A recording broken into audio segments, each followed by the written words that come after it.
Hello बच्चों and welcome to study with unique. मैं सुबह सर स्वागत करता हूँ आपका आप ही के प्यारे चैनल स्टडी विद यूनिक पर। बच्चों जैसा कि आप जानते हो हमारी रामबाण बैच में आज हमारा जो लेक्चर है वो लेक्चर है ट्रिग्नोमेट्रिक फंक्शंस का।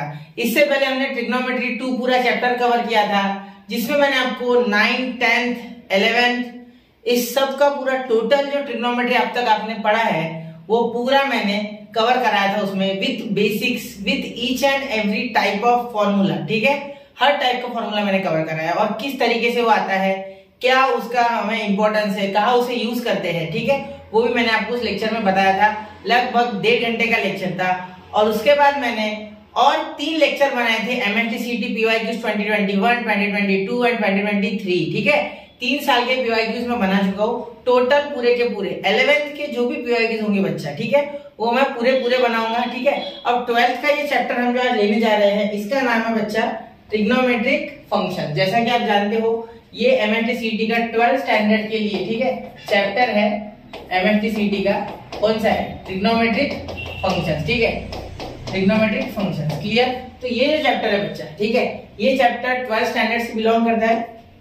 ठीक है, और ये चैप्टर बहुत ज्यादा इंपॉर्टेंस रखता है क्योंकि इस चैप्टर के भरोसे आपका सीईटी में बहुत सारे चैप्टर्स में जो स्कोर है वो इनहांस हो सकता है, बढ़ सकता है। ठीक है, कैसे? तो देखिए डिफरेंशिएशन में बहुत जगह इनवर्स फंक्शन के साथ डील करना होता है, इंटीग्रेशन में भी सेम मामला है।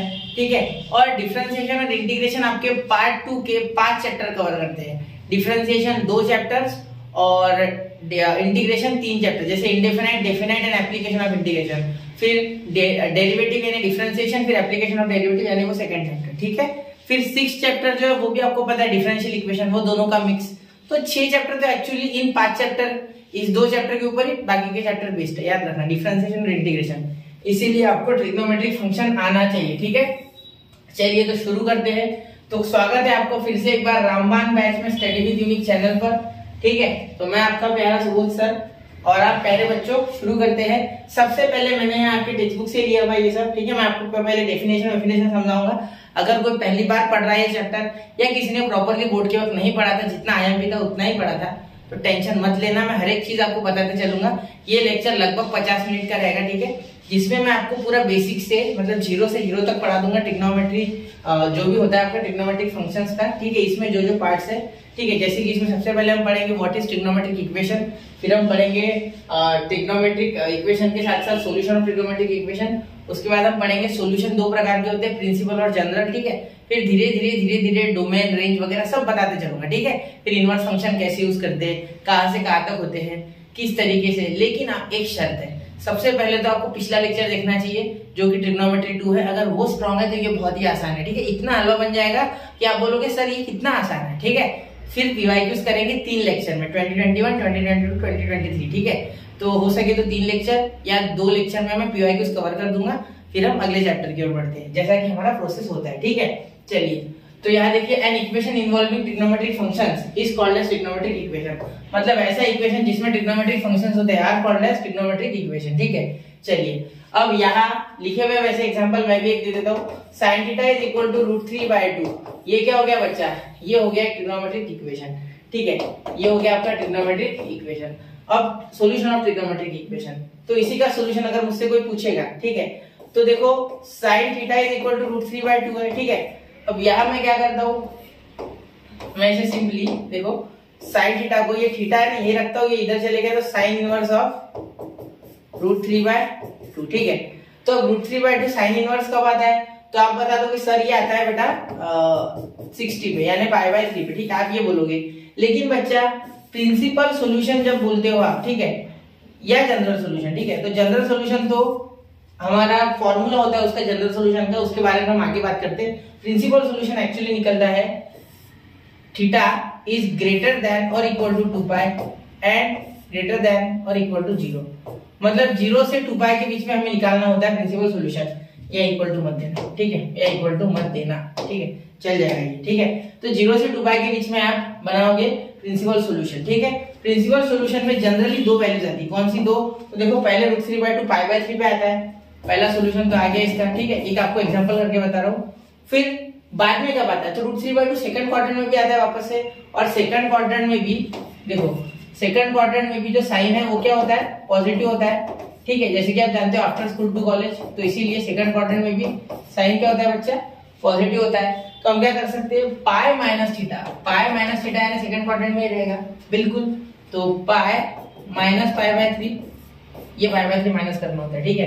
तो आपका सेकंड क्वाड्रेंट में आंसर आ गया 2 पाई बाय 3। तो ये दो आपके सॉल्यूशन आ गए इसके, एक पाई बाय 3 और एक 2 पाई बाय 3, ठीक है बच्चा। तो ऐसे ही आपको प्रिंसिपल सॉल्यूशन मिलेंगे, ठीक है। अब मैं आपको आगे बताता हूँ प्रिंसिपल सॉल्यूशन और जनरल सॉल्यूशन क्या होता है और डिटेल में, ठीक है। देखिए सबसे पहले देखते हैं प्रिंसिपल सॉल्यूशन, ठीक है, प्रिंसिपल सॉल्यूशन, ठीक है। फिर उसके बाद जनरल सॉल्यूशन, ठीक है। अब जनरल सॉल्यूशन का तो मैं आपको चार्ट दूंगा, ठीक है। तो मैं आपको सिर्फ बता देता हूँ क्या होता है, ठीक है। प्रिंसिपल सॉल्यूशन हमेशा रहेगा बच्चा 2 पाई थीटा और 0, ठीक है। मतलब 0 से बड़ा और 2 पाई से छोटा, हमेशा ये रहेगा आपका प्रिंसिपल सॉल्यूशन, ठीक है। जनरल सॉल्यूशन, अगर जनरल सॉल्यूशन आप मुझसे साइन का पूछे, ठीक है, तो मैं बता दूं 2n प्लस -1 का पावर n इंटू अल्फा, ये आपका थीटा इज इक्वल टू का सॉल्यूशन होता है for sine theta, for sine theta, अगर साइन की बात हो तो, ठीक है। तो ऐसे ही बाकियों के भी फॉर्मूलाज होते हैं इसमें। जनरल सॉल्यूशन है ना, एक जनरल फॉर्मूला आएगा जिसके लिए आप कुछ भी वैल्यूज निकाल सकते हैं, जिसमें आप यहाँ 0 से 2 पाई, मतलब ये आपका क्वाड्रेंट होता है तो यहाँ से 0 से स्टार्ट हो रहा है सपोज आप, और यहाँ पे वापस 2 पाई हो रहा है आपका, ठीक है। तो इनके बीच में एक सर्कल में एक बार घूमने पे कितना आपका, कितने बार वो वैल्यू रिपीट हो रही है, उसे आप कहते हो प्रिंसिपल सॉल्यूशन। लेकिन जनरल सॉल्यूशन में एक बार, 2 बार, 3 बार, कितने भी बार आप सर्कल कंप्लीट करके वो वैल्यू बता सकते हैं, ठीक है। मतलब पूरा आर्क कंप्लीट कर सकते हो 360 का, ऐसी मीनिंग है, ठीक है। तो आप आगे देखो और आपको समझेगा धीरे धीरे धीरे धीरे, ठीक है। अब देखिए आगे, अब मैं आपको जनरल सॉल्यूशन बताता हूँ, ठीक है। देखिए जनरल सॉल्यूशन किसी भी ट्रिग्नोमेट्रिक इक्वेशन का एक जनरलाइज पीरियोडिसिटी यूज करके जो इक्वेशन हम बनाते हैं उसे कहते हैं जनरल सॉल्यूशन। उस सॉल्यूशन को हम क्या कहते हैं, जनरल सॉल्यूशन, ठीक है। जैसे साइन के लिए मैंने आपको बताया था theta is equal to n pi plus -1 का पावर n इंटू अल्फा, ठीक है। चलिए तो ये कब यूज करना है आपको, जब आपका sine theta equal to sine alpha हो जाए, ठीक है। याद रखना यहाँ भी साइन चाहिए, ठीक है। अब बच्चा, जिस बच्चे ने आज तक ट्रिग्नोमेट्री को ज्यादा नहीं देखा है उनके लिए ये थोड़ा सा हेक्टिक हो सकता है समझना, बहुत से उनको दिक्कत जा सकती है। तो उनके लिए मैं एक सजेशन दूंगा, ट्रिग्नोमेट्रिक फंक्शंस का पूरा चैप्टर मैंने पढ़ाया है, तो जरूर आपको 1-2 लेक्चर उसके बेसिक वाले देखने चाहिए, फिर आपको बहुत ही अच्छे से चीजें समझ जाएगी, ठीक है। वैसे मैं यहाँ आपको पूरा समझाने की कोशिश करूंगा, 1 घंटा आपका वेस्ट नहीं जाएगा, ठीक है। मैं जानता हूँ बहुत से बच्चे 1 घंटा लेक्चर देखते भी नहीं, ये गलती है आपकी सबसे बड़ी, ठीक है। मैं मेरा नहीं किसी का भी देखो, लेकिन 1 घंटा पूरा जितना लेक्चर उतना देखो, भले 2x में देखो, ठीक है। दिक्कत ये होती है कि बीच में आप छोड़ देते हो चीजें, फिर आपको दिक्कत जाती है, फिर रिस्टार्ट करना पड़ता है। तो एक बार में पूरी चीज कंप्लीट करना है, ठीक है। मेरा ही देखो, ऐसा नहीं है, किसी का भी देखो, ठीक है। चलिए तो 2n पाई प्लस -1 का पावर n इंटू अल्फा, ठीक है बच्चा, क्लियर। अभी n बिलोंग्स टू z यानी इंटीजर, ठीक है, उसका टेंशन मत लेना, क्लियर। अब देखिए cos के लिए क्या होता है, cos के लिए सर होता है 2n पाई प्लस अल्फा, ठीक है। अब यहाँ ये थीटा, तो इसके लिए भी क्या कंडीशन है, इसके लिए कंडीशन है बेटा cos theta is equal to cos alpha होना ही चाहिए, cos theta is equal to cos alpha होना ही चाहिए, बिल्कुल, ठीक है। वरना ये आप नहीं लगा सकते हो, ठीक है। याद रखना ये बातें, ये बहुत ही जरूरी बात है, ठीक है। चलो अब ये tan theta is equal to tan alpha अगर है तो आप क्या लिख सकते हो, theta is equal to n pi plus alpha, ठीक है। अब कुछ इसमें रिमार्क्स है, ठीक है, ये भी सारा टेक्स्ट बुक में दिया हुआ है, ठीक है, मैंने एक जगह से कलेक्ट किया।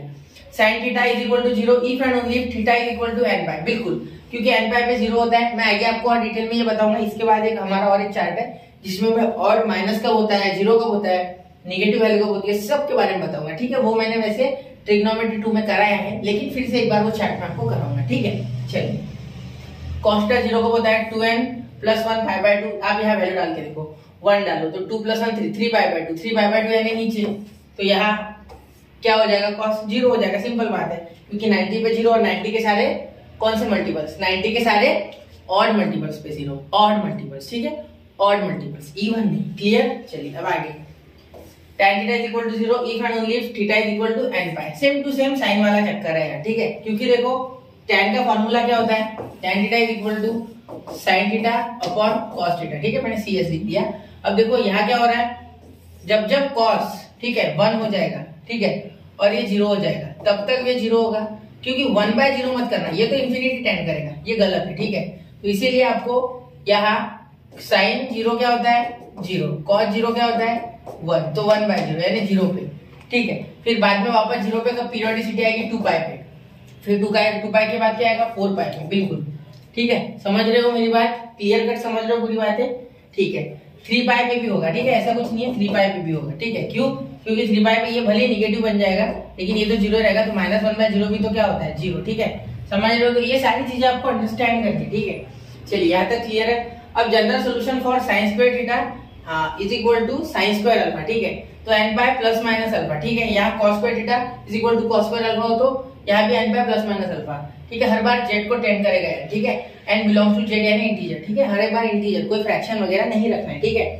tan square theta is equal to tan square alpha हो, तो n pi plus minus alpha, ये तीनों बिल्कुल सेम है, ठीक है। ये आपको समझना चाहिए, स्क्वायर वाले है तो थोड़ा सा अलग जुगाड़ है, ठीक है। तो ये फॉर्मूला सबके लिए कॉमन है, फॉर कॉमन फॉर्मूला CM, ठीक है। समझ रहे हो, ठीक है। इसकी पीडीएफ भी मैं डाल दूंगा, ठीक है। चलिए अब बढ़ते हैं अगले टॉपिक की और। ये देखो, अब ये चार्ट देखिए, चलिए तो बढ़ते हैं, देखो आगे। अब कोऑर्डिनेट्स के बारे में बात करते हैं। कार्टेशियन कोऑर्डिनेट और पोलर कोऑर्डिनेट, ऐसे दो तरह के कोऑर्डिनेट होते हैं, ठीक है।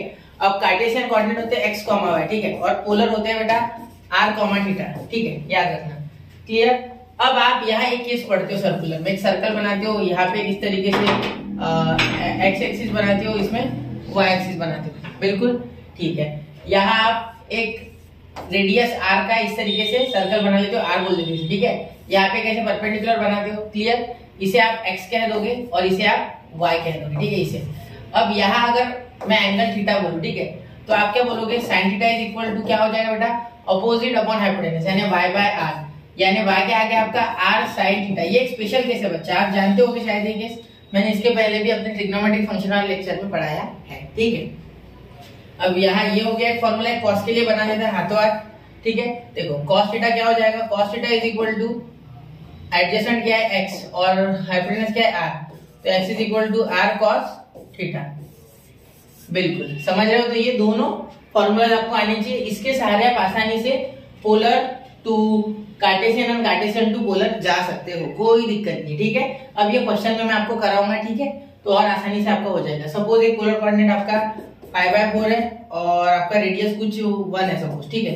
तो अब इसे कार्टेशियन में कैसे करेंगे, देखो, तो यहाँ क्या करोगे, x is equal to r कितना है 1, ठीक है, इंटू cos π/4, यानी क्या होता है 1/2, 1/√2, तो 1/√2 इंटू 1, ये 1/√2 इंटू 1 1/√2 हो जाएगा, मतलब आपका x क्या हो जाएगा 1/√2 और आपका y भी हो जाएगा 1/√2। कैसे बोला सर आपने ये, क्योंकि देखो y के लिए भी 1 इंटू साइन π/4 आएगा, ठीक है, एंड हियर 1 इंटू 1/√2 क्या हो जाएगा आपको वापस से 1/√2, इसीलिए मैंने ऐसे बोल दिया, ठीक है।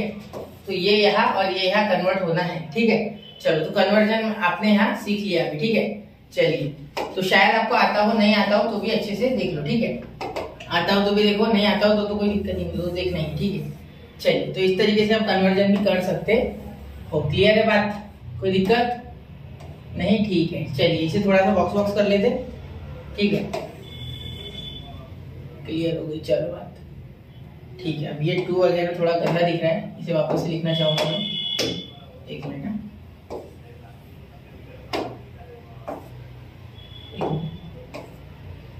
ठीक है। चलिए, अब जितना दिख रहा है उतना देखो, वैसे तो मैंने बता दिया, क्लियर। चलिए, अगर आप पहली बार देख रहे हो ना पूरा का पूरा, ठीक है, तो आपको थोड़ा सा दिक्कत जाएगा बच्चा, क्यों, क्योंकि आपको 12th स्टैंडर्ड आता है ऐसा मैं अज्यूम करके चल रहा हूँ। हाँ, ऐसा नहीं कि बिल्कुल समझेगा नहीं, ठीक है, समझेगा तो बहुत कुछ आपको, लेकिन दिक्कत ये है कि डायरेक्टली ये बातें आप डाइजेस्ट नहीं कर पाओगे अगर आपने ट्रिग्नोमेट्रिक फंक्शंस यानी ट्रिग्नोमेट्री 2 नहीं पढ़ा है तो, ठीक है, क्योंकि उसके बाद ये चैप्टर आता है एक्चुअली, क्लियर। चलिए, ठीक है। अब देखिए साइन थीटा 0 कब होता है, ये मैंने आपको उसमें बताया था ट्रिग्नोमेट्री 2 में, ठीक है। साइन थीटा 0 आपका theta is equal to n pi पे होता है, बिल्कुल ठीक है। cos थीटा 0 कब होता है, ये मैं रिवाइज कर रहा हूँ, ठीक, ये होता है 2n प्लस 1 π/2, ठीक है, यानी 3 π/2 वगैरह पे, ठीक है। फिर tan थीटा 0 कब होता है n पाई पे, ठीक है। अब sin थीटा 1 कब होता है, सबको पता है 4n प्लस 1 π/2, ठीक है। 4 यहाँ 0 डाल के देखो, डायरेक्टली आपका आंसर क्या आएगा π/2, फिर यहाँ 1 डाल के देखो 5 π/2, बिल्कुल तब 1 आता है, ठीक है। अब 3 π/2 पे वो निगेटिव आता है, देखो आप खुद सोचो, यहाँ π/2, ठीक है, और यहाँ 3 π/2, क्लियर।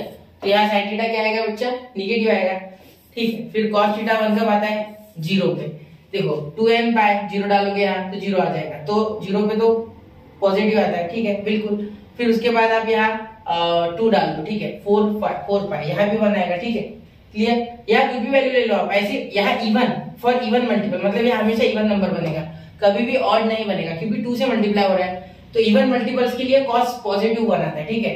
वही वो -1 कब आता है? फॉर ऑड नंबर्स, ठीक है। यहाँ ऑड देखो आप, यहाँ +1 जैसी करोगे, जैसे आप 0 डालो, 2 × 0 0, 0 + 1 1, तो यहाँ 1 पाई 1 पाई आएगा, ठीक है। तो पाई पे निगेटिव आता है वो, बिल्कुल।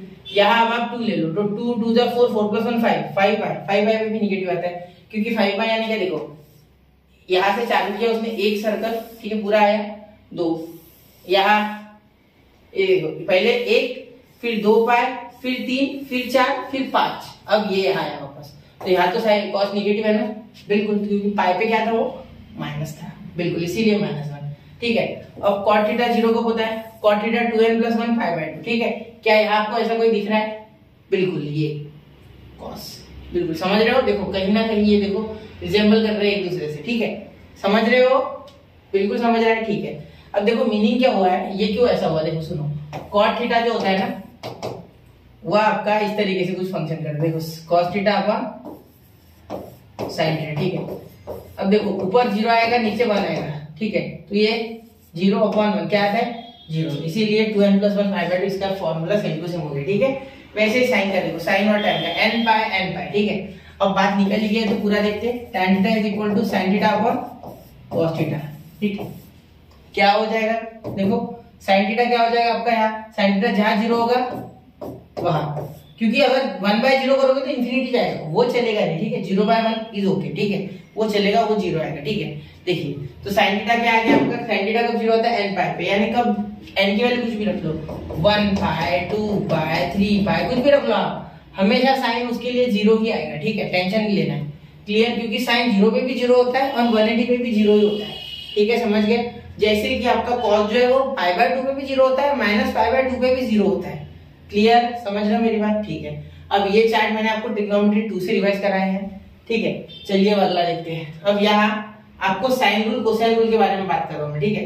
चलिए अगर आपको दिख रहा है तो देखो यहाँ अच्छे से अलग अलग फॉर्म में मैंने साइन रूल कोसाइन रूल यहाँ पे लिख लिया ऑलरेडी, ये टेक्स्ट बुक से लिया है मैंने, ठीक है। मैं यहाँ लिखता भी अपने मार्कर से, देखो ध्यान देना, ठीक है। देखो सबसे पहले आप एक फॉर्म जान लो, a/sin है, ये सबसे मेन है, ठीक है, b/sin b, ठीक है, = c/sin c = क्या आता है, k, ठीक है। तो आप sin a को डायरेक्टली लिख सकते हो a के, ठीक है, sin b को डायरेक्टली लिख सकते हो b के, और sin c को डायरेक्टली लिख सकते हो c के, ठीक है। ये बहुत काम में आएगा क्वेश्चंस में, ठीक है। जब PYQs करेंगे ना तो बहुत मजा आएगा, आपको डायरेक्ट यूज हो जाएंगे, ठीक है। अब ये 2r वाला फॉर्म ज्यादा यूज नहीं होता है, ठीक है, लेकिन यहाँ k की जगह 2r भी ले सकते हैं, और 2r k की जगह 2r लिख सकते, कोई दिक्कत नहीं है, ठीक है। ये ऑप्शनल है, आपकी इच्छा, ठीक है। तो वो k और 2r एक ही है, कांस्टेंट है 2r, क्योंकि रेडियस एक वैल्यू ही रहेगी ना, तो कांस्टेंट k ही आएगा, ठीक है, तो टेंशन नहीं लेना है, ठीक है। फिर ये एक फॉर्म है, एक फॉर्म ये भी लिख दूं मैं आपको हाथों हाथ, यहाँ देखो यहाँ लिख रहा हूँ, एक ये फॉर्म भी बहुत ही फेमस है, sin a/sin b, ठीक है।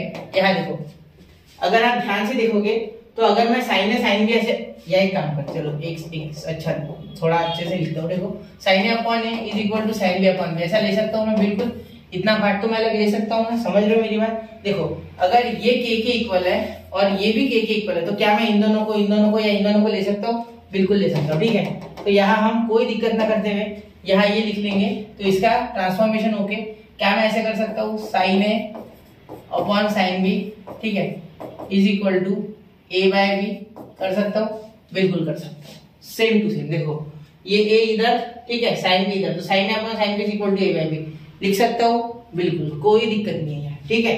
चलिए अब यहाँ इसी तरीके से आप ये फॉर्म जो मैंने अभी लिखा उसी के लिए b/c के लिए भी सेम फॉर्म, ठीक है। चलिए तो ये हो गया आपका साइन रूल, क्या हो गया ये, साइन रूल। साइन रूल एक बहुत ही इंपॉर्टेंट रूल है जो बहुत ही PYQs में और क्वेश्चंस में यूज होगा, आपको ये बहुत जगह ऐसी जगह काम आएगा जहां सोच भी नहीं सकते, वह आपका क्वेश्चन एकदम घटा देगा, ठीक है।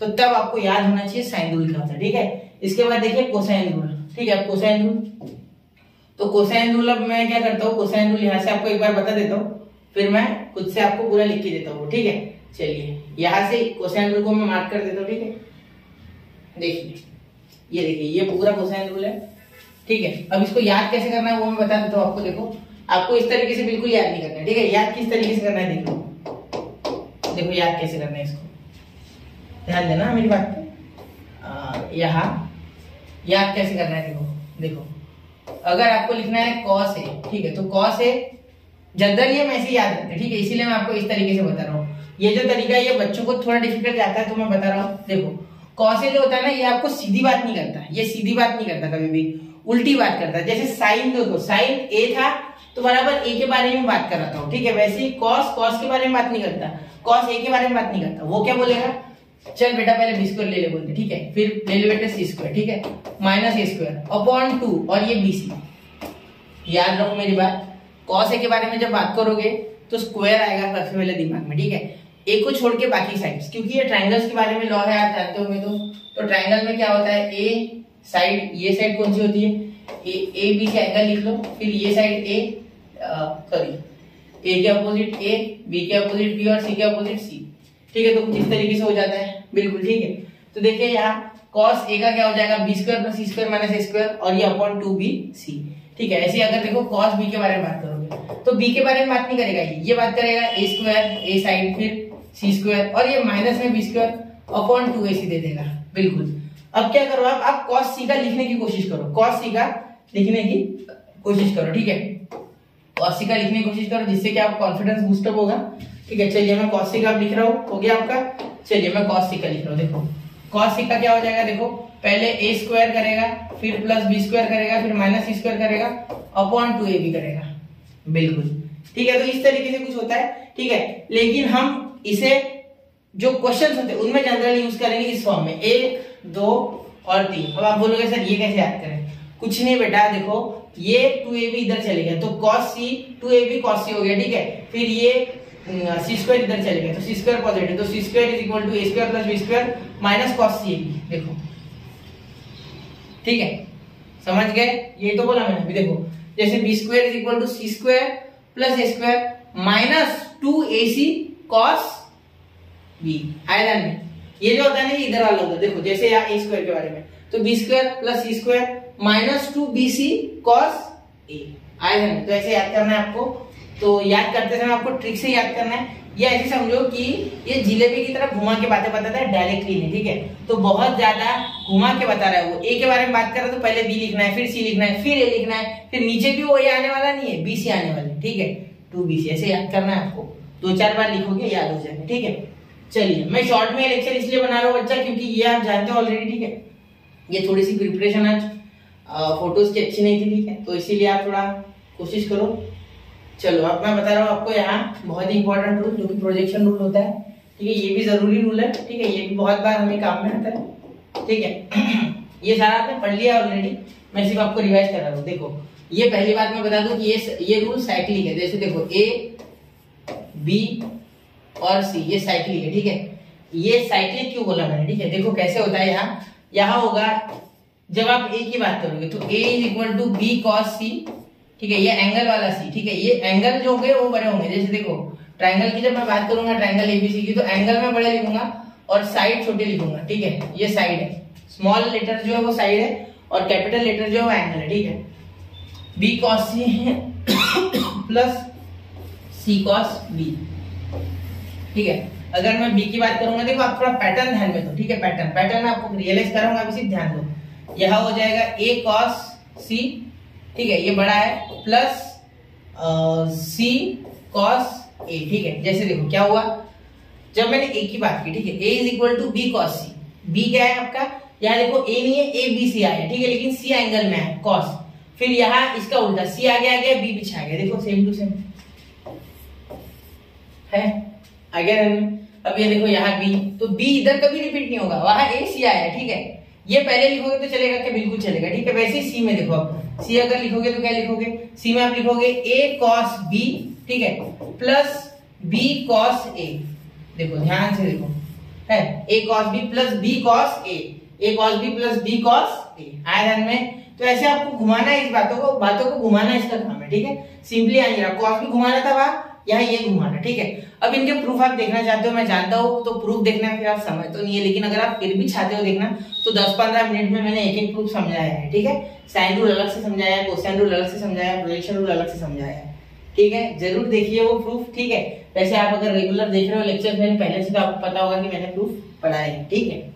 चलिए अब ये देखिए हाफ एंगल फॉर्मूला, तो मैं हाफ एंगल फॉर्मूला के बारे में बात करूंगा। देखो ये भी जरूरी है, एप्लीकेशन ऑफ साइन रूल। देखो आप जो देखना चाहते हो वो भी मैं आपको बताऊंगा, इनवर्स ट्रिग्नोमेट्रिक फंक्शंस मुझे पता है, तो वो आगे देखते, ठीक है, वो भी आपको पूरा बताऊंगा, क्लियर। चलिए पहले मैं आपको बेसिक चीजें पढ़ा दूं थोड़ी। देखो ये पहला फॉर्मूला शायद थोड़ा धुंधला आ रहा है, मैं लिख के देता हूँ ये, ठीक है, टेंशन मत लो। सबसे पहले देखो मैं ट्रिक बताऊंगा आपको याद कैसे करना है। साइन a/2 जब भी पूछा जाए, ठीक है, साइन a/2, तो ये यूजुअल नोटेशंस भी कहा जाता है इसे, ठीक है। चलिए देखिए √s - b s - c upon bc, ठीक है। तो देखो क्या हो गया, ये a के बारे में बात ही नहीं करना, a के बारे में बात ही नहीं करा, पहले कॉस घुमा रहा था, साइन घुमा रहा। देखो s यानी सेमी पेरीमीटर, ठीक है, टेंशन मत लो, s यानी सेमी पेरीमीटर, यहाँ s stands for semi perimeter of triangle, कोई भी एक ट्रायंगल, ठीक है, एबीसी ट्रायंगल है जिसका सेमी पेरीमीटर की बात हो रही है। अब सेमी पेरीमीटर नहीं समझ रहा है आपको, तो मैं बताता हूँ, जो भी पेरीमीटर होगा उससे 2 से उसको डिवाइड करा दो। अब पेरीमीटर यानी क्या, पेरीमीटर अगर एक ट्रायंगल की साइड एबीसी है तो सेमी पेरीमीटर हो जाएगा a + b + c/2, यानी पेरीमीटर क्या हो गया, सिंपल सी बात है, सम ऑफ ऑल साइड्स, ठीक है। समझ रहे हो मेरी बात, क्लियर है, ठीक है। वो दिख रहा है क्या आपको, थोड़ा सा अंदर हो गया, सी नहीं दिख रहा है, बिल्कुल मुझे लगा ही था दिख नहीं रहा है कुछ, ठीक है, सी नहीं दिख रहा है, अब दिख रहा है। चलिए अब देखिए, थोड़ा कोशिश कीजिए, चलिए अब दिख रहा है ना बेटा, ठीक है, हाँ। चलिए यहाँ तक पहुंच गया, साइन समझ गया। अब ऐसे अगर साइन b/2 पूछा जाए तो अब साइन b/2 कैसे लिखोगे बच्चा, अंडर, देखो b के बारे में बिल्कुल बात नहीं करेगा वो करेगा s - a, ठीक है, ये साइड्स लेते, ठीक है, यहाँ साइड्स लेते, s - c अपॉन ac, बिल्कुल। अब वैसे अगर साइन c/2 तो क्या कर देंगे बच्चा, c/2 के लिए is equal to √s - a हो गया, यहाँ c के बारे में बात होगी क्या, नहीं, a के बारे में होगी, फिर s - b अपॉन ab, ठीक है। चलिए हो गया, कोई दिक्कत, क्लियर है, ठीक है, खत्म हो गया विषय, ठीक है, साइन का विषय खत्म। अब देखो कॉस के यहाँ लेते, कॉस a/2, हर एक के मजे लेंगे, टेंशन मतलब बहुत आसान फॉर्मूला है, याद आपको मैं ट्रिक के सारे कराऊंगा, बिल्कुल रट्टा नहीं मरवाऊंगा, ठीक है। अंडर रट्टा बोलूंगा भी मारने को तो आपको रियलाइज नहीं होगा कि आप रट्टा मार रहे हो एक्चुअली, ठीक है। देखो अब ये बड़ा है शरीफ है, यहाँ कॉस शरीफ का रोल शरीफ का रोल प्ले कर रहा है, ठीक है। वो कॉस बोल रहा है यहाँ कि हम शरीफ हो गए तो साइन बदमाश हो गया, ठीक है, बदमाश, ठीक है। अब देखो s यहाँ हो गया s - a अपॉन bc, ठीक है। अब यहाँ डिनोमिनेटर दोनों के लिए कॉमन है, देखो bc a/2 के लिए बोल रहा हूँ मैं, ठीक है।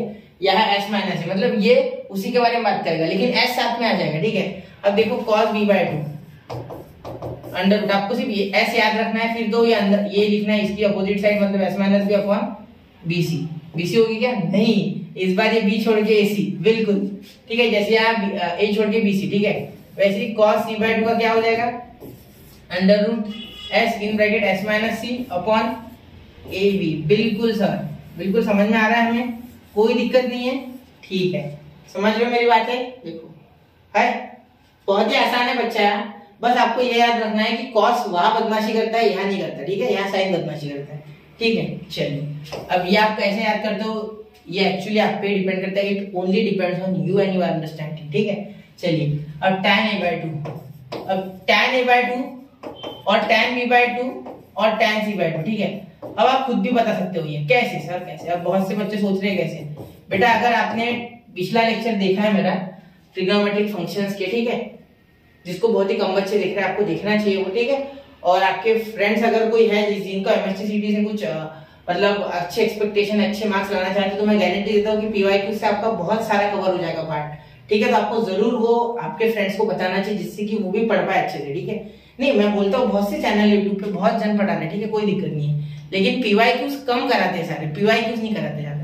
तो मैं पीवाईक्यूज इसलिए करा रहा हूँ क्योंकि बच्चे ज्यादातर ऐप पे जाते हैं, ऑनलाइन देखते, कोई फायदा नहीं होता उससे, वो एक क्वेश्चन देखने से नहीं होता, आपको उसका बेसिक्स कहीं चाहिए, ठीक है। और आपको उसी टीचर ने अगर बेसिक पता है और उसी ने अगर आपको क्वेश्चन पढ़ाया तो आपकी अंडरस्टैंडिंग शायद ज्यादा डेवलप कर पाए, शायद, ठीक है। मैं ये नहीं बोल रहा हूँ कि एकदम से वो बिल्कुल सही पूरा हो जाएगा, नहीं, ठीक है, कहीं ना कहीं आपको मेहनत करनी है, लेकिन अंडरस्टैंडिंग बनाने में इजी जाता है, क्योंकि मैं अगर कहीं बीच में क्वेश्चन में कहीं बताता हूँ तो वो बता सकता हूँ कि वहां मैंने वो पढ़ाया था, तो वो आप देख सकते हो जाके, एटलीस्ट आपके पास रेफरेंस है, ठीक है। वरना एक टीचर क्वेश्चन पढ़ा रहा और एक टीचर से आप पढ़ रहे हो वो पूरा बेसिक, ठीक है, तो उसमें आपका प्रॉब्लम हो सकता है, ठीक है। किसी भी एक को चूज करके उसी के साथ आपको जाना है, ठीक है। चलिए, तो tan a/2 बहुत हो गया ज्ञान। अब देखिए sin upon cos, sin upon cos, sin a/2 upon cos a/2, तो ये जब अपॉन में आएंगे तो BC तो कैंसिल हो जाएगा, तो क्या बचेगा s minus b s minus c upon s in bracket s minus a, ठीक है, अंडर रूट।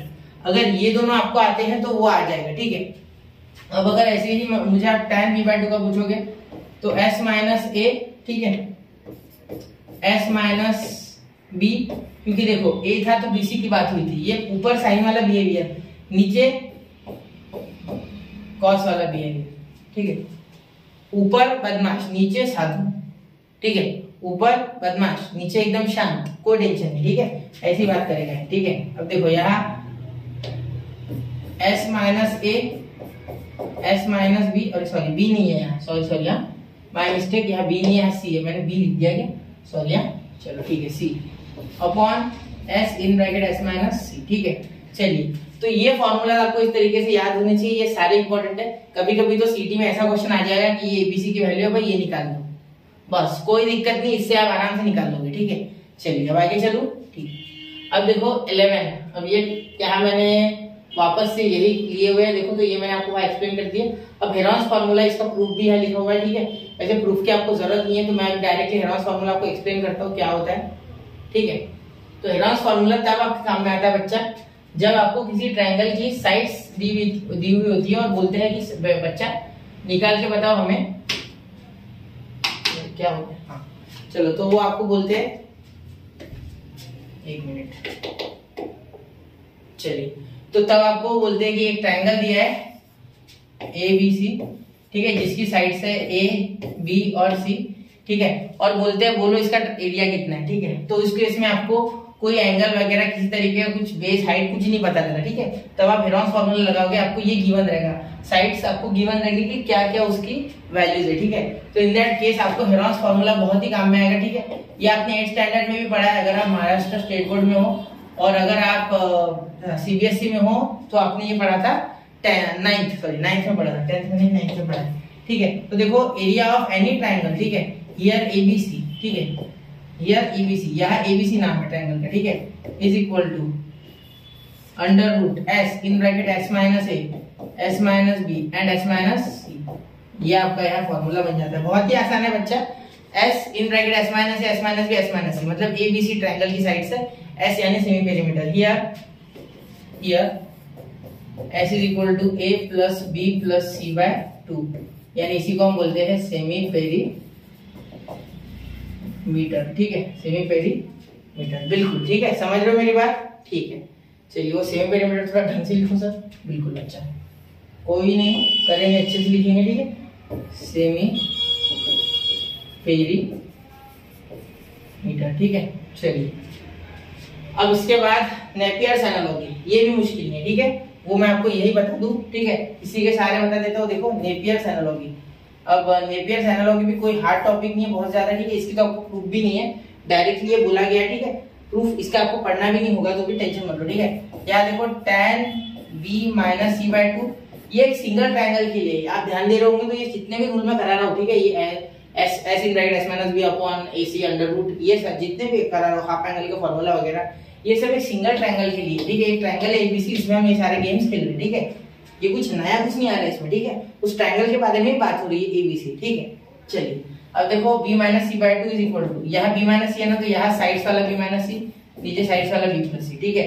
फिर यहाँ b हो गया ना, b और c हो गया, अब उसके बारे में बात ही नहीं करनी, यहाँ लिख देना cot a/2, बस हो गया, बस विषय खत्म हो गया। अब cot की बात है, सर हमें cot a/2 का फॉर्मूला नहीं पता, अरे यार tan का पता है ना, कहाँ लिखा था हमने tan का, tan a/2 पिछले जो स्लाइड पे लिखा था, देखो tan का आपको पता है बच्चा, cot का कैसे उल्टा करना है, उल्टा पुल्टा, ठीक है।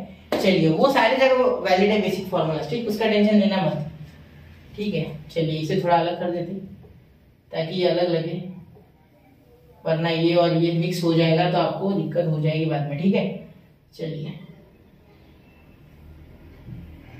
ठीक है चलिए, यहाँ 1 को भी मिलाना था सर, ठीक है। अच्छा आ गया, चलो ठीक है। अब यहाँ अगर आपको कोई पूछे कि बताओ यहाँ a माइनस सी हो जाए तो क्या होगा, ठीक है। चलिए वो भी आपको करके बता देता हूँ, ठीक है। देखो इसी का tan a माइनस बी के लिए कर देता हूँ, a माइनस सी के लिए आप कर सकते हो, ठीक है।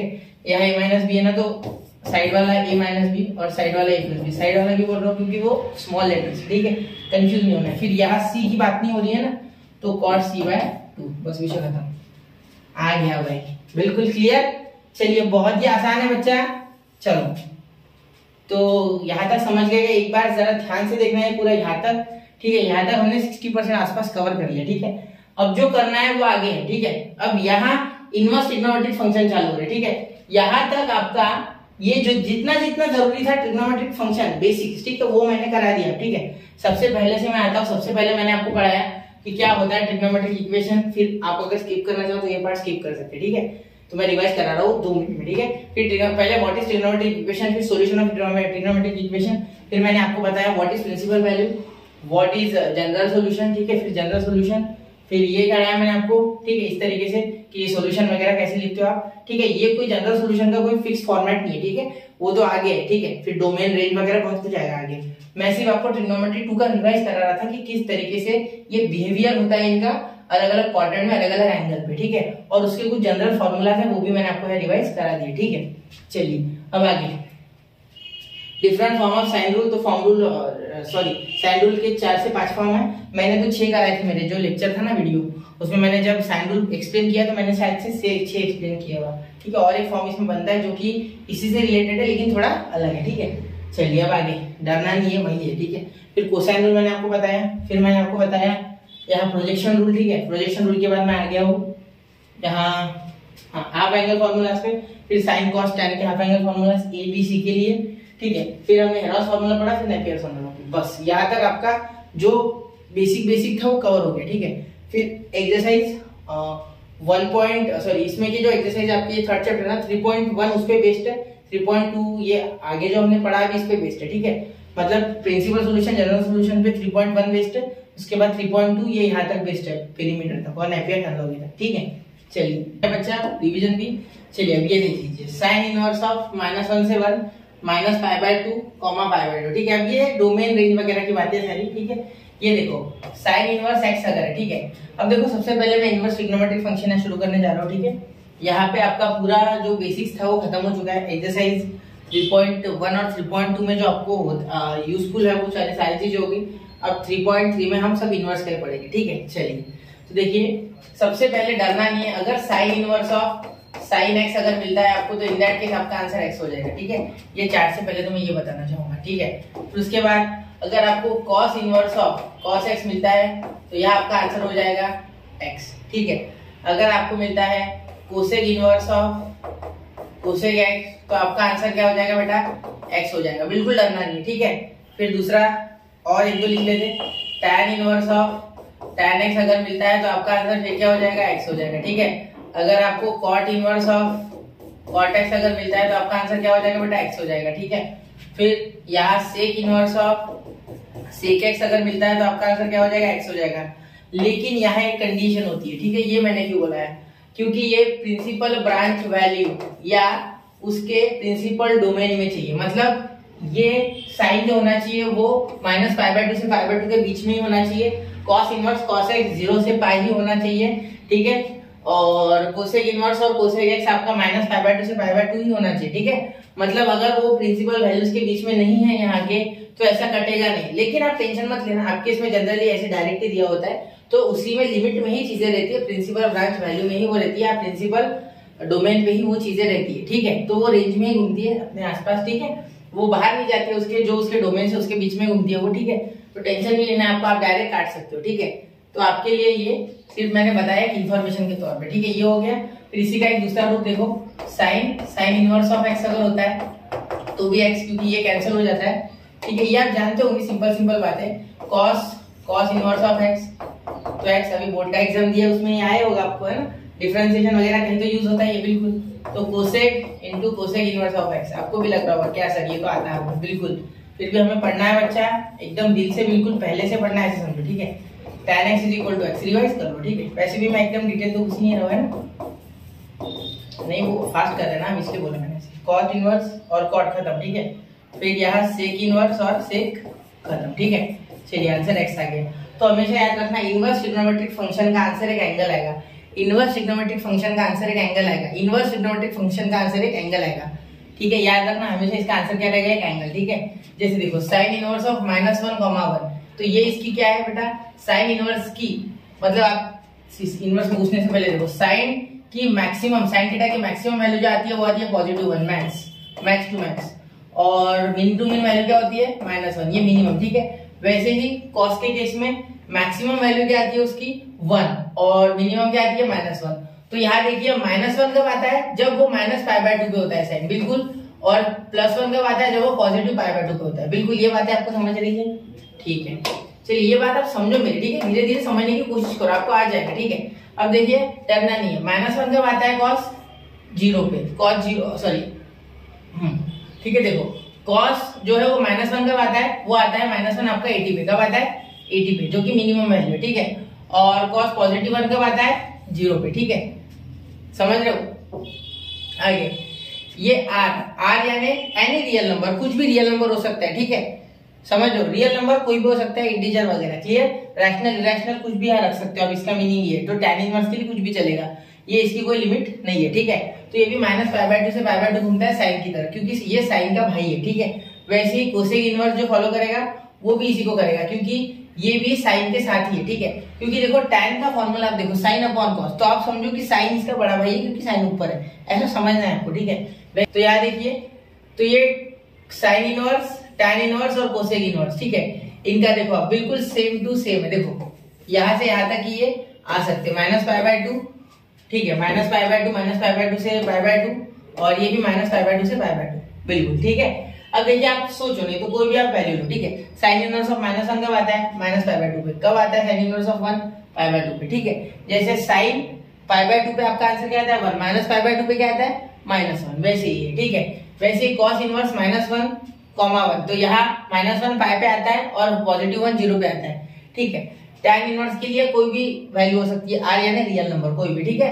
अब कोसेक इनवर्स के लिए r ये वैल्यू चलेगी नहीं, -1 और 1 चलेगा नहीं, वो आएगा नहीं, कभी भी नहीं आएगा ये, ठीक है। ये छोड़ के कुछ भी आ सकता है, ठीक है। समझ लो मेरी बात ये, ठीक है। वैसे सेक के लिए -1 और 1 नहीं, बाकी कुछ भी आएगा। सर आप बोलोगे यहाँ कॉट नहीं, बेटा कॉट के लिए भी आप ऐसे ही बोल सकते हो, देखो कॉट कोसेक को फॉलो करेगा, किसको, सॉरी कॉट कॉस को फॉलो करेगा, कॉस किसे, कॉस को फॉलो करेगा कॉट, क्लियर, समझ रहे हो। वो भी ऐसे का ऐसे रहेगा, सिर्फ यहाँ r आ जाएगा उसके लिए भी, जैसे tan साइन को फॉलो करता है वैसे कॉट जो है वो कॉट इनवर्स कॉस इनवर्स को फॉलो करता है, ठीक है। ये आपको याद रखना है, ठीक है। अब यहाँ बात समझने वाली ये है कि क्या सर वहां भी r आएगा, फिर बिल्कुल यहाँ भी r आएगा और साथ में 0 से π आएगा, ठीक है। यहाँ लिखा नहीं है, ठीक है, लेकिन आपको लिखना है, क्लियर है बात, ठीक है। समझ रहे हो मेरी बात, समझ रहे हो, ठीक है। अब आप यहाँ सोचो, यहाँ देखो, यहाँ ये जो है ना बेटा, ये ओपन इंटरवल्स है, ये क्लोज इंटरवल्स है, ठीक है। तो ओपन इंटरवल्स यानी इसमें ये वैल्यूज इंक्लूड नहीं कर सकते, -π/2 π/2 नहीं लिख सकते आप, ठीक है। लेकिन यहाँ -π/2 π/2 भी आपको इंक्लूड करना है। इसका मीनिंग हो रहा है कि ये भी वैल्यूज आ सकती है, ठीक है, लेकिन इसका मीनिंग है कि ये वैल्यूज नहीं आ सकती, ठीक है। क्यों नहीं आ सकती, देखो बच्चा, इन्फिनिटी होता है, tan 90 क्या होता है बच्चा, इन्फिनिटी होता है, ठीक है। तो इन्फिनिटी और tan -π/2 क्या होता है, -इन्फिनिटी, ठीक है। तो अब -इन्फिनिटी और इन्फिनिटी के लिए हम क्या लगाते हैं, हमेशा ओपन ब्रैकेट लगाते हैं, क्योंकि हमें पता नहीं है कि वैल्यू क्या हो सकती है, कितनी भी बड़ी वैल्यू हो सकती है, इसलिए, क्लियर, समझ रहे हो मेरी बात। तो आप सिंपल तरीके से समझो, ठीक है, ज्यादा कॉम्प्लिकेट मत करो चीजों को अभी इस टाइम पे, ठीक है। चलिए अब चलते हैं अगले स्लाइड की ओर, क्वेश्चन नंबर 12, ठीक है। अब सॉरी, स्लाइड नंबर 12। अब यहाँ कोसेक, सेक और कॉट के लिए भी मैंने यहाँ दिया है आपको, देखो कॉट, ये तो मैंने अभी आपको बताया, कॉट रहा तो कट जाएगा, कोसेक कट जाएगा, देखो यहाँ आ गया, ये देखो यहाँ, ठीक है। इसी तरीके से सारा है मामला, कोई दिक्कत नहीं है। इनवर्स बाहर हो या अंदर हो वो कैंसिल हो जाता है, ठीक है। चलिए ये भी आपको मैंने बताया अभी, 1 से 0 वगैरह, तो ये 0 पे आता नहीं है, ठीक है, ये आपको पता होना चाहिए, ठीक है। यहाँ 0 वाला मामला फिट नहीं बैठता है, ठीक है, लेकिन क्योंकि कोसेक, अब आपको एक बार बता दूंगा, कोसेक, अगर आपका कोसेक इनवर्स, अगर यहाँ आप लिखो कोसेक 0, तो कोसेक 0 की वैल्यू क्या है बच्चा, कोसेक जीरो। सोचो साइन जीरो क्या होता है, जीरो होता है, ठीक है। तो यहाँ आप क्या लिखोगे, 1 अपॉन कोसेक जीरो, ठीक है। तो कोसेक जीरो, तो यहाँ लिखोगे 0 अपॉन, एक मिनट, सिंपल सी बात है, कोसेक जीरो ऐसे लिख देता हूँ मैं आपको, ज्यादा दिमाग लगाने से अच्छा, साइन जीरो। तो साइन जीरो क्या होता है, जीरो। तो 1/0 क्या होता है, इंफिनिटी, इसीलिए ये वैल्यू आपकी आएगी नहीं। तो इसीलिए यहाँ एक्सपेक्ट मतलब एक्सेप्ट जीरो, मतलब जीरो को छोड़ देना है, ठीक है। एक्सेप्ट जीरो मतलब उसको छोड़ना, एक्सेप्ट है ना छोड़ने वाला, ठीक। चलिए क्लियर। अब यहाँ भी वैसे π/2 नहीं हो सकता, क्योंकि cos π/2 होता है बच्चा जीरो, और यहाँ 1 upon cos π/2 is equal to sec π/2, और यहाँ ये 1/0 वाला फॉर्म यानी इंफिनिटी की तरफ टेंड करेगा, तो जमेगा नहीं यहाँ, इसीलिए इसे भी छोड़ दिया गया है, ठीक है। समझ रहे हो, बाकी सब सही है, बाकी कोई टेंशन नहीं, ठीक है। अब देखिए sine inverse of x is equal to cosec inverse 1/x, ठीक है। cos inverse of x is equal to sec inverse 1/x, मतलब यहाँ जो होता है ना इनवर्स में, वो अगर ऐसा है, ठीक है, तो एंगल उल्टा हो जाता है, कोसेक इनवर्स 1/x। लेकिन हम सिंपल में क्या करते थे, साइन x को लिखते थे 1 अपॉन कोसेक x। तो यहाँ ये फंक्शन नीचे नहीं आएगा, रेसिप्रोकेट नहीं होगा, जैसे साइन का 1 अपॉन कोसेक होता था, यहाँ ऐसा नहीं होगा, यहाँ डायरेक्टली एंगल ही उल्टा हो जाएगा, sine inverse of x cosec inverse of x। वैसे similarly cos inverse of x sec inverse of 1/x, ठीक है। वैसे ही अगर आप देखोगे tan इनवर्स ऑफ x क्या हो जाएगा, tan इनवर्स ऑफ x आपका हो जाएगा cot इनवर्स ऑफ 1/x। तो ऐसे करते करते आप धीरे धीरे इसे सॉल्व कर सकते हो, सेम टू सेम। फॉर अगर सेक इधर हो तो cos वैसे हो जाएगा, अगर कोसेक इधर हो तो सेक वैसे हो जाएगा, ठीक है। उसका टेंशन मत लेना, ठीक है, इनवर्स, ठीक है। समझ रहे हो, क्लियर। यहाँ लिखा हुआ है सब, वैसे कोई टेंशन वाली बात नहीं है, ठीक है। अब tan inverse of x is equal to cot inverse of 1/x, clear. इसके तरफ आप ज्यादा ध्यान नहीं दोगे तो भी चलेगा, ठीक है, समझ रहे हो, ठीक। अब देखिए यहाँ if x is greater than और equal to -1 and less than और इक्वल टू -1, देन देखो sine inverse of x, sine inverse of -x is equal to minus sine inverse of x, ठीक है। वही अगर देखो cos इनवर्स ऑफ -x हो तो यहाँ लिखना होता है pi minus cos inverse of x, ठीक है। हाँ ऐसे लिखना होता है आपको, ठीक है। यहाँ याद रखना ये बात कि पाई माइनस लिखना है, ठीक है। अब आप बोलोगे सर क्यों लिखना है ऐसा, ठीक है, चलिए देखते, बता दो आपको। देखो क्या कर लो, cos इनवर्स ऑफ x को है ना आप y एज्यूम कर लो, क्या कर लो y, यानी x क्या हो गया cos y, क्या हो गया cos y, बिल्कुल। और ये -x है क्योंकि यहाँ माइनस है, ठीक है, cos y हो गया, बिल्कुल। अब आपको पता है कि cos pi minus cos pi minus theta, cos pi minus theta आपका क्या हो जाएगा, माइनस cos थीटा होता है, माइनस cos थीटा होता है, बिल्कुल। देखो देखो यहाँ क्या आएगा cos pi into cos theta, तो माइनस आएगा ना cos पाई पे, और वो साइन का टेंशन मत लो, उसका तो जम जाएगा, ठीक है। तो माइनस cos थीटा आता है, ये आपको याद होना चाहिए, ठीक है। चलिए अब क्या करेंगे, यहाँ देखिए, यहाँ अगर आप देखो तो इसे अगर आप माइनस दे दो, ये माइनस अगर इधर दे दो तो माइनस cos y हो जाएगा, ठीक है। यहाँ सॉल्व कर रहा होगा। अब देखो ये माइनस अगर अंदर जाएगा, ठीक है, तो यहाँ पाई माइनस हो जाएगा, मतलब x is equal to cos pi minus y, ठीक है। अब अगर सोचने वाली बात ये है कि ये cos इनवर्स अगर इधर आ गया तो cos इनवर्स x हो जाएगा, बिल्कुल, ठीक है, वापस से हो गया ये, क्लियर, समझ रहे हो मेरी बात, ठीक है। अब यहाँ देखिए, यहाँ क्या हो जाएगा पाई माइनस y, पाई माइनस y, तो ये y अगर इधर आ गया तो पॉजिटिव, और ये pi minus cos inverse of x, तो आ गया ना आपका जो चाहिए था वो, देखो यही तो चाहिए था आपको, हो गया ना सॉल्व, समझ रहे हो। तो इसीलिए इसे आप इस तरीके से लिखते हो, जरा एक बार ये नोट करना, आपको समझ जाएगा, ठीक है। चलिए मैं मिटा रहा हूँ इसे, ठीक है। छोटी छोटी चीजें होती है, आप इस पर ध्यान नहीं देते हैं, ध्यान देना चाहिए, बिल्कुल, ठीक है। सब कुछ दिया हुआ टेक्स्ट बुक में, आपको कुछ कहीं भागने की जरूरत नहीं, ठीक है। अब देखो tan इनवर्स ऑफ -x अगर होता है तो tan इनवर्स ऑफ -x, इसमें प्रिंटिंग मिस्टेक है टेक्स्ट बुक में, ठीक है, minus tan inverse of x, ठीक है, क्योंकि माइनस बाहर लिख देता है tan, ठीक है। क्योंकि इसका क्या हो जाएगा, सिंपल आप लिख सकते हो इसको अगर आप पॉजिटिव कर लोगे, y लिख लोगे, तो फिर आपको साइन कॉस के फॉर्म में लिखना होगा, और आपको पता है sine of minus theta is minus sine theta, और cos of minus theta is cos theta, इसीलिए इसे माइनस होता है, ठीक है। चलिए अब वैसे कोसेक के लिए ये मॉड क्या काम कर रहा है, ये मॉड का काम है बच्चा कि ये हमेशा पॉजिटिव रहे, क्या करे पॉजिटिव, या तो 1 से ग्रेटर रहे या 1 के इक्वल रहे, कभी निगेटिव होने नहीं देगा, ठीक है।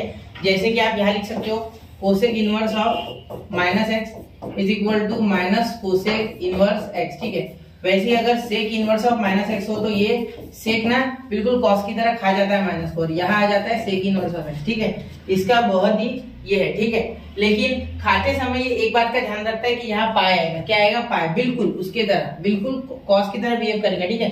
तो पाई माइनस एंगल में तो नहीं आएगा, लेकिन यहाँ पाई माइनस हो जाएगा, ठीक है। चलिए अब आपको ध्यान देना इन बातों का कि कौन किसके तरह सिमिलर है, उस तरीके से रिलेटिवली आपको पढ़ना ही है, ठीक है, वरना हो नहीं पाएगा, ठीक है। इसके आगे देखिए अब कॉट। अब कॉट का देखिए, कॉट के टीम में भी वापस से और एक नया जुड़ रहा है, ठीक है। कॉट भी किसके तरह होता है, कॉट भी होता है बच्चा कॉस की तरह, तो pi minus cot inverse of x, ठीक है। बिल्कुल देखो यहाँ सब लिखा हुआ है, आपको कोई कहीं भागने की आवश्यकता नहीं है, ठीक है। अब दो तीन एक प्रॉपर्टीज है जो मैं आपको बताना चाहूंगा, जो मोस्ट इंपॉर्टेंट है, ठीक है। अब देखो मोस्ट आईएमपी प्रॉपर्टीज है कुछ, ठीक है, ये आपको होना चाहिए यार। पहली sign inverse of x plus cos inverse of x अगर होता है तो आप इसे डायरेक्टली पाई बाय 2 लिखोगे। Second tan inverse of x अगर होता है plus cos inverse of x अगर होता है तो इसे डायरेक्टली लिखोगे पाई बाय 2। बहुत से क्वेश्चन ऐसे आएंगे ना कि इसमें डायरेक्टली प्रॉपर्टी लगाओ, क्वेश्चन खत्म करो, ठीक है। ऐसे बहुत से क्वेश्चन आएंगे। आगे देखो, अगर आप यहाँ लिखना चाहो तो यहाँ हो जाएगा आपका कॉट हो गया ना, कोसेक इनवर्स ऑफ एक्स, ठीक है, plus sec inverse of x is equal to pi by 2। ये 3-4 प्रॉपर्टीज आपको बिल्कुल याद होनी चाहिए, 1 2 3, ठीक है। ये लिख लो, जरा याद कर लो इन्हें, ठीक है। थोड़ी मेहनत लगेगी, ठीक है, लेकिन आपको अच्छे से समझ जाएगी, ठीक है। समझ रहे हो? क्लियर? अब ये सारी प्रॉपर्टीज आपको समझ गई, ठीक है। अब मैं कुछ और आपको बताने जा रहा हूँ, 1 मिनट, जरा इसे एक बार रिवाइज कर लो, ठीक है। ये मैंने आपको अभी बताई, ये 1 2 3 प्रॉपर्टी, 1 2 3 आप पढ़ते ही हो टेक्स्ट बुक क्लास तक, इसलिए ये भूल जाते हो। ये प्रॉपर्टीज आपको याद होनी चाहिए, ठीक है। अब आप एक ही तरीके का फॉर्मूला जानते हो, ये हो गया ना, ठीक है। अब देखो आप क्या करते हो, tan inverse of x plus tan inverse of y आ जाए या माइनस आ जाए, ठीक है। आप क्या करते हो, डायरेक्टली लगाते हो tan inverse of x plus y upon 1 minus x, ऐसे लिखते हो, ठीक है। लेकिन इसमें भी कुछ तरीका होता है, देखो वो बताता हूँ आपको, ठीक है। अब बोर्ड लेवल के जो क्वेश्चन थे ना, वो इस एक फॉर्मूले से निपट जाते थे, ठीक है। उसमें कुछ हमें ज्यादा दिमाग लगाने की आवश्यकता नहीं थी, ठीक है। लेकिन अब थोड़ा सा लगाना होगा, क्योंकि अब हम सीईटी के क्वेश्चन सॉल्व करने जाएंगे, ठीक है। तब हमें खुद का थोड़ा सा अप्रोच बिल्ड करना है उसके लिए, ठीक है। देखिए अब अगर यहाँ अगले पेज पे लिखूं क्या, चलो अगले पेज पे लिख दीजिए, ठीक है। देखो तो ये देखिए, अब यहाँ देखते, देखो इसके एक प्रॉपर्टी छोड़ी है, ठीक है। ये 3 तो है, ठीक है, लेकिन एक और है, पहली, ये दूसरी, ये तीसरी और एक चौथी। देखो पहली, देखो मैं बताता हूँ, x is greater than 0 and y is also greater than 0, ऐसा अगर होता है, ठीक है। और आपका and x into y is less than 1, ठीक है। निगेटिव नहीं बोला मैंने क्या बोला, लेस देन 1 है, मतलब माइनस में नहीं है, वो दोनों 0 से बड़े हैं, मतलब कुछ पॉइंट में वैल्यू होंगे, मतलब 0.12 इंटू 0.23 कुछ ऐसा होगा, ठीक है, या √3 इंटू कुछ होगा, ठीक है। तो इस तरीके से आपकी वैल्यू छोटी आएंगी, छोटी 1 से छोटी आएंगी, ठीक है। लेकिन निगेटिव नहीं होंगी वैल्यू, ठीक है। पहले एक बार और बता दूं, निगेटिव नहीं होगी, देखो ये निगेटिव वैल्यू नहीं होती है, ठीक है। ये क्या होगा, 1 से छोटी होंगी सिर्फ, ठीक है। उस केस में आपको जनरल फॉर्मूला लगाते हो, जो हम हमेशा लगाते हैं, क्या होता है वो फॉर्मूला, देखो tan inverse of x plus tan inverse of y is equal to, नीचे लिखता हूँ, tan inverse of in bracket x और plus y upon 1 minus x y, ठीक है। ये आपका फॉर्मूला कुछ यहाँ आप लगाते हो, ठीक है। अब आगे देखिए, अब यहाँ x is greater than 0, y is greater than 0 and x into y is greater than 1। इस बार वो 1 से बड़े है, 1 उससे छोटा है। इस बार आप पाई प्लस करोगे, पाई प्लस, क्योंकि ये 1 से बड़े है, क्योंकि ये 1 से बड़े है। क्लियर? तो यहाँ क्या करोगे, pi plus tan inverse of x plus y, ठीक है, अपॉन 1 माइनस एक्स वाई, ठीक है। अब और एक बार, यहाँ एक्स वाई की इक्वल हो तो कोई दिक्कत ही नहीं है, पाई बाय 2 लिख सकते हैं, ठीक है। अभी मैंने आपको बताया था, यहाँ एक प्रॉपर्टी नहीं बताई थी क्या मैंने, देखो कहा गया वो, ठीक है। ये देखो ये प्रॉपर्टी, ठीक है, ये प्रॉपर्टी अभी बताई, तो कोई दिक्कत ही नहीं है, फिर तो डायरेक्टली आप कर सकते हो, ठीक है। वो कॉट जैसी प्रॉपर्टी, tan और कॉट की, ठीक है, tan inverse of x plus cot inverse of y, वैसे के वैसे, ठीक है।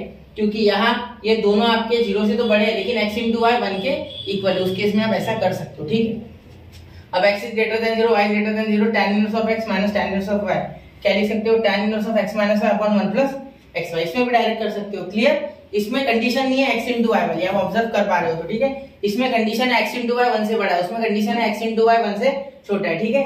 देखो 95% क्वेश्चन है ना, वो इस पहली और चौथी से और ये तीसरी से हो जाएंगे, ठीक है। लेकिन किसी स्पेशल टाइप में सेकंड नंबर की लग सकती है, इसीलिए आपको ये मैंने बताई, ठीक है। तो थोड़ा सा चेक कर लेना, वो मैं क्वेश्चन में आपको सिखाऊंगा कैसे चेक करना है एमसीक्यूज में, ठीक है। तो तब आप अच्छे से इसे अप्लाई कर सकते हो, ठीक है। तो यहाँ पे मैंने आपको जो इनवर्स ट्रिग्नोमेट्रिक फंक्शन के सारी चीजें होती है, जैसे पोलर कोऑर्डिनेट हो गया, जनरल सॉल्यूशन, प्रिंसिपल सॉल्यूशन क्या होता है, सब वो चीजें बता दी है, ठीक है। मैंने आपको ट्रिग्नोमेट्रिक इक्वेशन क्या होता है वहां से चालू किया, फिर सॉल्यूशन के बारे में बताया, फिर प्रिंसिपल जनरल सॉल्यूशन क्या होता है, ठीक है। उसके बाद उनके फॉर्मूलाज क्या होते हैं वो भी कवर करा है, ठीक है। फिर पोलर कोऑर्डिनेट, कार्टेशियन कोऑर्डिनेट कैसे कन्वर्ट करना, क्या होता है कोऑर्डिनेट सिस्टम, ठीक है। अगर और डिटेल में जानना चाहते हो तो पिछला लेक्चर जरूर देखना, ठीक है, जो कि मैंने ट्रिग्नोमेट्रिक 2 का डाला, ठीक है। अब कंटिन्यूअसली लेक्चर आएंगे। अब मैं इसके बाद शायद मैथमेटिकल लॉजिक लूं, उसके बाद डिफरेंशिएशन लूं, ठीक है।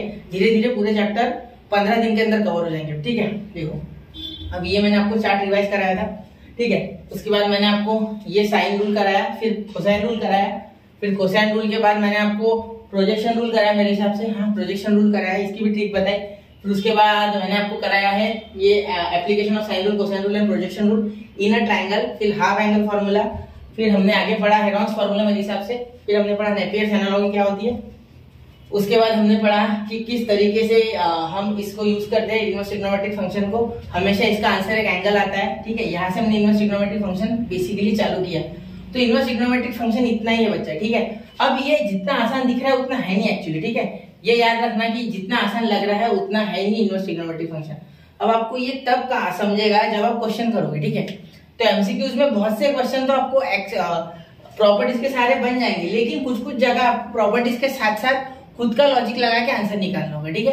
तो तब आपको समझना चाहिए। और हर बार इनवर्स ट्रिग्नोमेट्रिक फंक्शंस के आंसर हमेशा आपके जो आने वाले हैं वो ज्यादातर आएंगे अकॉर्डिंग टू एंगल्स, मतलब एंगल में ही आंसर आते हैं, ठीक है। तो इसके एमसीक्यू के लेक्चर आएंगे। अब देखो 2021 के, 2022 और 2023 ऐसे 3 लेक्चर में कोशिश करूंगा बनाने की, या 2 लेक्चर में 2021, 2022 का एक लेक्चर में, फिर 2023 के एमएसटीसीटी के एमसीक्यूज एक लेक्चर में ले लेंगे, ठीक है। कोशिश तो मेरी रहेगी कि मैं 30 से 40 क्वेश्चन हर चैप्टर के कराऊं, लेकिन बच्चा लिमिटेड पीरियड होने के कारण मैं कोशिश कर रहा हूं कि आपको फटाफट बताऊं, ठीक है, क्योंकि हमें रिवाइज भी कराना है फिर वापस से पूरा, ठीक है। तो मिलते हैं अगले लेक्चर में। पढ़ते रहे, आगे बढ़ते रहे। जय हिंद, जय भारत।